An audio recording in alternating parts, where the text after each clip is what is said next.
Hi everybody, it's Connie from the Danville Public Library, and this is a really special month for us at DPL. This is Library Card Sign-Up Month, and if you can come in and see us and get a library card, we would love it.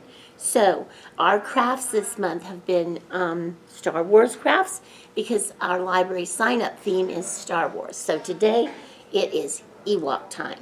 And this is the Ewok that I made. And you're going to get everything to make an Ewok in your little kit that you pick up. And first of all, you'll get a tube, and you'll get a piece of felt, and it'll have a hole in it. You'll get this, and you'll have everything you need. And this is what you do.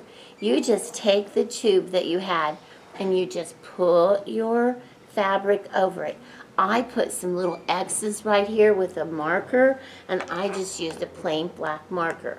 And then you'll have googly eyes, and there's this googly eyes, whoops. And then we put two little pom-poms here, and we put his little staff there, and we put some ears up here, and this is your Ewok. Now, you might get an Ewok that has green or red or blue. We have different colors, so we'll have those ready for you. And when you get your Ewok finished, have fun with it, and please come into the library and see us, and please try to sign up for a library card. We'd love to have you as a member. See you guys. Bye.